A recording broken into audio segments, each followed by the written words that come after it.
নমস্কার সবাইকে। আবার বাড়ি ফিরে যাচ্ছি। আজকে আমি ৩টের সময় পৌঁছেছিলাম হোটেলে কাজে।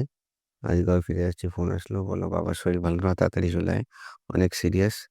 তা আমি সুরাত থেকে আহমেদাবাদ ট্রেন ধরে এসেছি। তারপরে নিয়েছি র‍্যাপিডো। এখন যাচ্ছি এয়ারপোর্ট। এয়ারপোর্টের থেকে তারপরে প্লেন ধরে তারপর বাড়ি যাব। তো এখন ৭টার সময় প্লেনে বসে গেছি।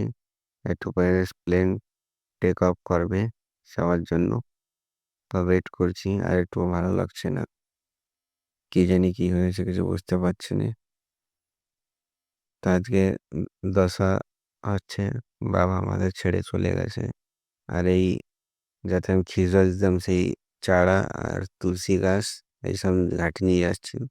আর ঘাটে চলে এসেছি রোডের ধারে লখনৌতে। ওয়েট করছি। এটা হাজারগঞ্জ হচ্ছে বজরংবলী আর শনি মন্দির আছে যেখানে পণ্ডিতজির ওয়েট করা আছে ঠাকুরমশাই। তার পরের দিন আবার বামুনমশাই এসেছে। পুজো টুজো করবে, সব কিছু দান টান দেওয়া হবে তার জন্য। এ বাবার ফটো এইসব জিনিস দেওয়া হয়েছে, রাখা রয়েছে দান দেওয়ার জন্য। তারপর উনি স্বামীর জিনিস গোছাচ্ছে কে দিয়ে কী করবে।